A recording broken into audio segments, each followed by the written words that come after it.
Us.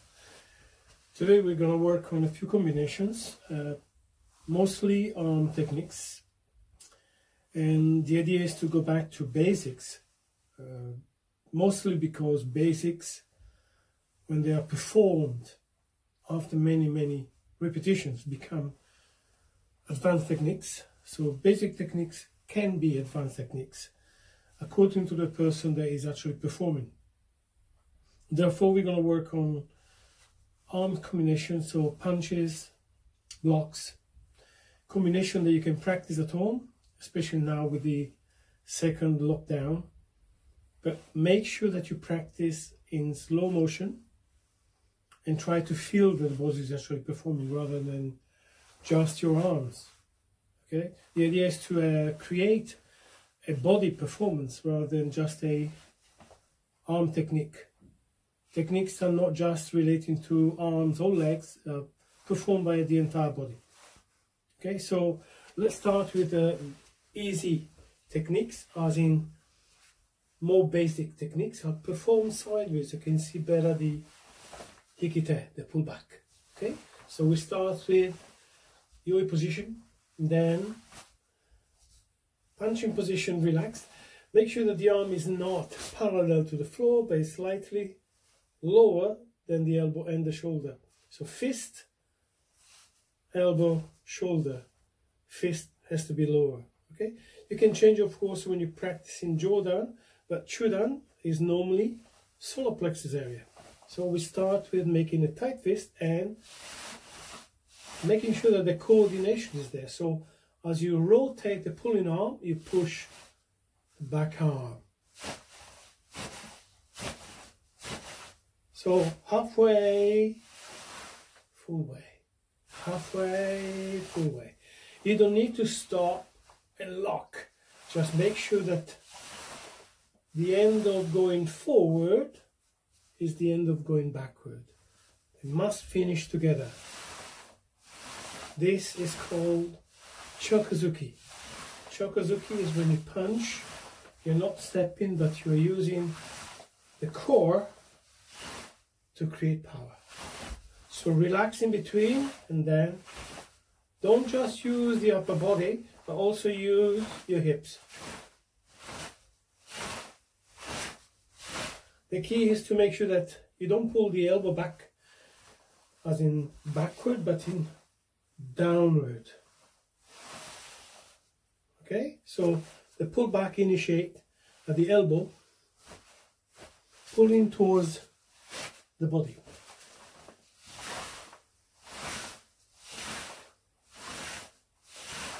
And the idea is to repeat many times so it becomes natural to punch rather than rotating the arms. You only vibrate rather than rotate. Okay, so do not elongate the punch. At the moment you're practicing just the punches, not reaching something. Okay, so again, chokazuki on the spot. You don't need to move your legs. Okay, if you intend to do oizuki, you need to step. So step in and punch in. The end of your step coincides with the end of your punch. Don't need to start at the same time. Start, finish. The end is start with your foot, finish with your arms, finish with your stance, all together. But don't start at the same time. So don't just get into this habit. Make sure you keep it there for a while, and then when you start the punch, you start the withdrawal. And you go back. And then you go back. Then you go back. So you utilize only this area. I tend to think about places where you don't have huge amount of space. Therefore you can coordinate your body motions using the step forward, step back action. We can use all the techniques without having to step continuously. So make sure that you start with one, then do the other. So if you punch first with your left, you punch then with your right. Left, right. And you should have the feeling of ending, ending, ending, all finish at the same time. Remember also when you practice not to be tense in the shoulder area, so shoulders are down, hips are down, and pushing toward the floor to get the energy. So the back leg is the one giving you the power in absorption. You absorb it from the floor, you pass it on to the punch.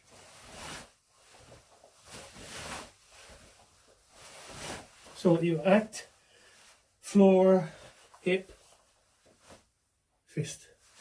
So the punch doesn't actually happen with the shoulders, it happens from the floor, and you finish onto the target. Okay? So Oizuki. So Oizuki normally means lounge punch. You start, step. So whichever leg is in front, same arm is punching. Okay? Step and punch. If you're doing Yakuzuki, a reverse punch, then you have to remember to punch with the opposite arm to your front leg. Keep one, punch with the other. Keep one, punch with the other. Again, the pull back is always the same. Always the same. So we have a Yakuzuki. Step with the left, right Yakuzuki. Step with the right, left Yakuzuki. So we have Chokozuki, Oizuki, Yakuzuki. So you can make a combination after that. Punch, punch, step, punch. So we have Chokozuki, Oizuki, Yakuzuki. So again, try to remember, you practice one first, many times. Practice the second one, many times. Then you can practice all of the above. So 1, 2, 1, 2. Don't need to rotate at the moment. So double punch, step and punch, reverse punch. Or double punch, step and punch, then reverse punch. So you can start with the Chokozuki, then step and punch, Oizuki, then reverse punch, Yakuzuki.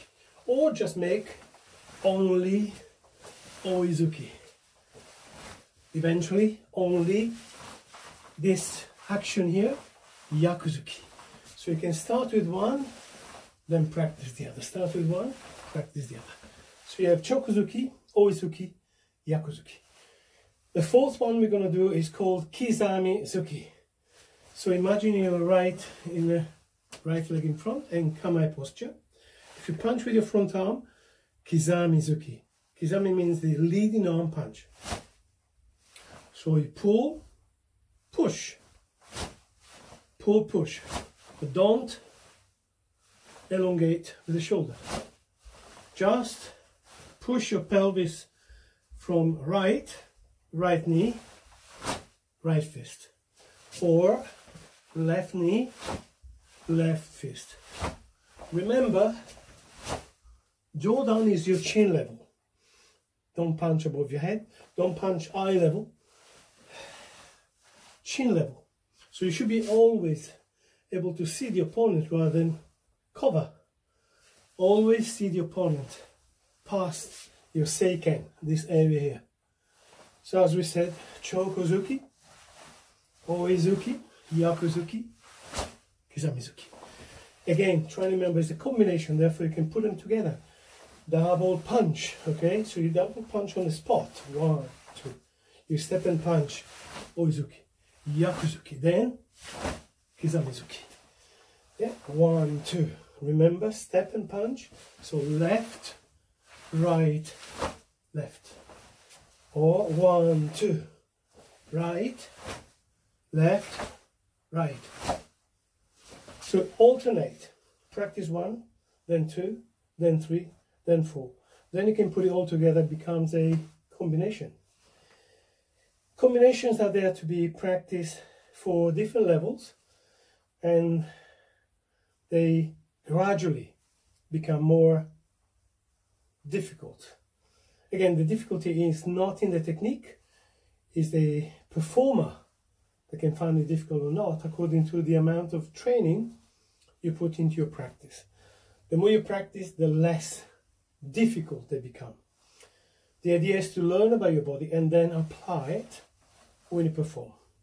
Next, we're going to work on a few of the blocks that we tend to do quite a lot.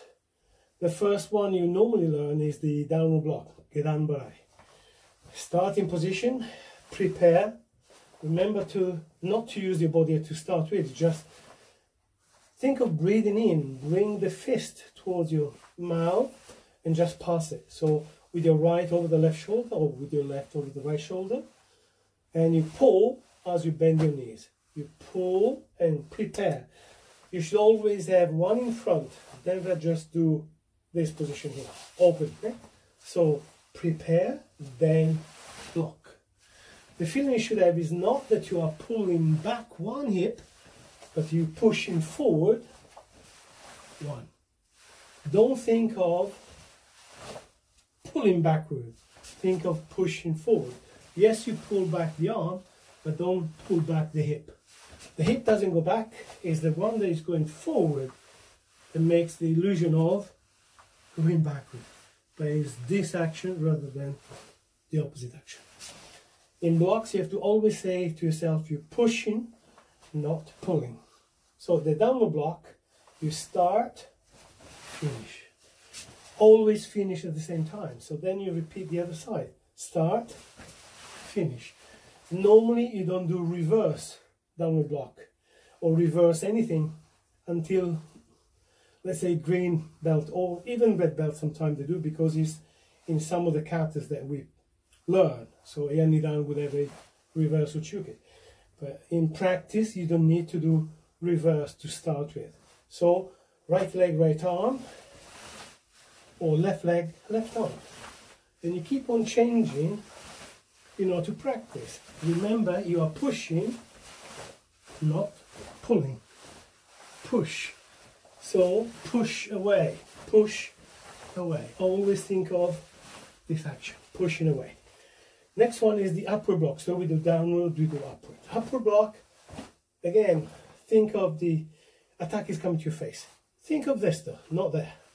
So you must cross, let's say in line with your chin, rather than going across the body, then upward.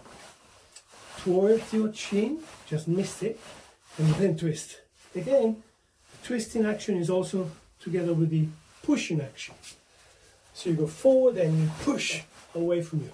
The feeling you should have is that the fist is always away, rather than elbow in front, should be fist in front. Never this, okay? Remember, it's extremely important you don't get used to this action here or even that. Your fist should be away from you, not closer to you. So again, repeat. First one side, then the other. Keep it clenched until you start to step. Open, then block. Open, block. And the hikite. Always think of, this is easy, you can see, this one you don't. So think of the pull back, place the arm that's coming back, not the hip. And relax, relax. Next one. Okay, so next one is the outside block. In some styles, they change it. They tend to call it differently, but we call the outside block. Even another sensei used to call it ude uke. Ude means the forearm. So in reality, most of the blocks are ude, forearm. But to make sure we understand, we say soto. Soto is the outside of the body.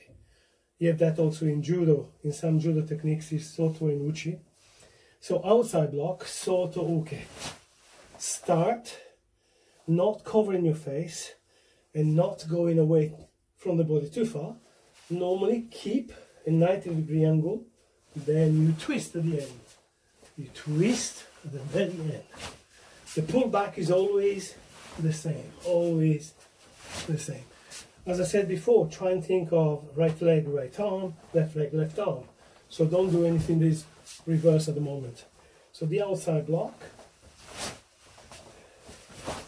Then the inside block. Inside block is not the opposite to before. Starts under, close to the hip, opposite hip to the blocking arm. So right next to left hip and on the outside of your forearm. So if you block with your left, go on the outside of the right. not inside.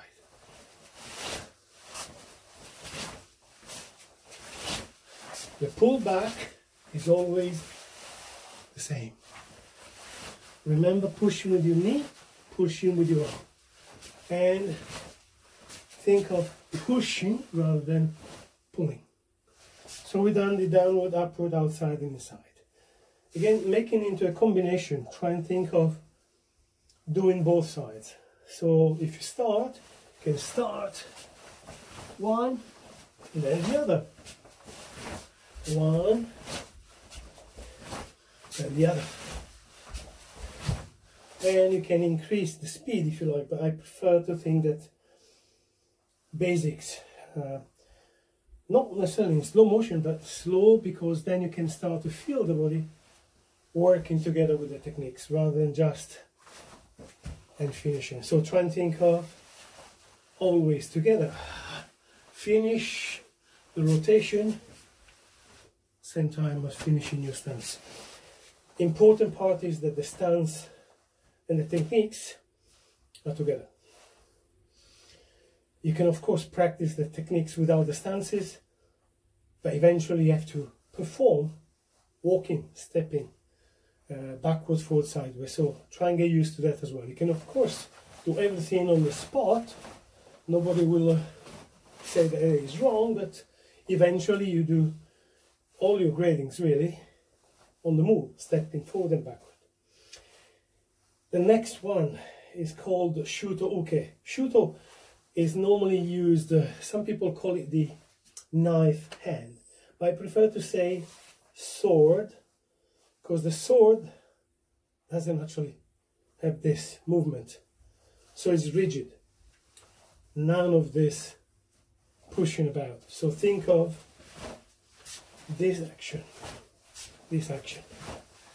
And others to say, following from Funakoshi's day, I think it was more a sword practice, but since then we changed them to pointing and shuto. When you perform, again, try and think of not just the end result, but how to get there. So again, bending your knees, preparing. So again, it's one in front, one back. Prepare, and when you finish, everything finish at the same time. Again, do not over pull. The more you pull, the less you push. Therefore, you're taking away power from the block or the strike. So all the blocks can become strikes as well. So think of always pushing rather than pulling.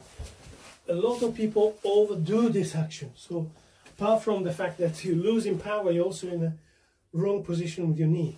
Knee should be same direction as your shuto technique, so not inward. So don't pull back, but push forward, forward. Think of pushing, pushing. Don't start like this, don't be rigid. Start relaxed, and then all of a sudden practice.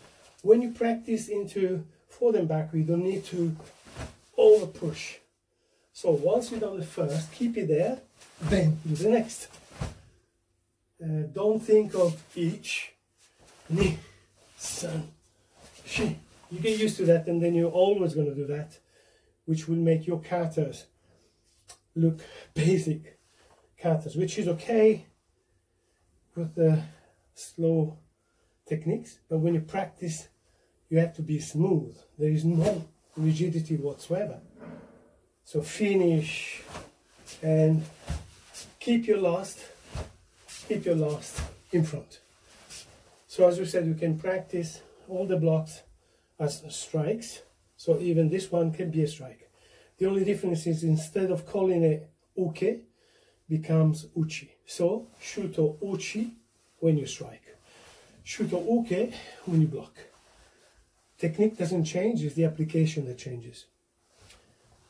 Okay, making a combination of those techniques to go further in your basic gradings, if you like, first, second, and so on and so forth. When you orange belt and red belt and so on and so forth, techniques don't change much, is the performance that changes, meaning that your understanding is better. So when you perform, the downward block followed by the reverse punch should be more combined rather than separated. So it's not 1, 2, but it's 1, or 1, or 1, or 1. So the end of one is the beginning of the next. So don't go stop and stop. Okay, so think of combination, Gedanborai, Yakusaki. Then change, you can do the other side. And you can keep on doing it until you feel that one end, not end first, end second. Next combination, remember, Agiuke, Agiuke. So no big gap between the block and the punch. Sotouke, Sotouke. The end of one is the beginning of the other. Uchiuke.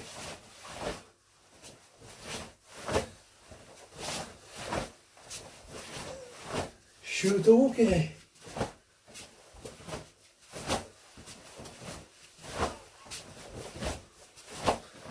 So eventually you can put more techniques. So instead of just downward block, reverse punch, you can have a combination of few techniques. What I suggest is always to practice slowly to start with, feel the body moving, and practice them as in a combination, meaning first, second, third, fourth, fifth, all connected. So you can have a one combination or combination. So all the techniques put together, don't think too much, has to be as strong as possible, has to be more correct rather than strong. Okay, so lockdown, if you can, practice small combinations or even just one technique per time, then 2 techniques, then 3 techniques. Don't go too far, okay? Stay safe.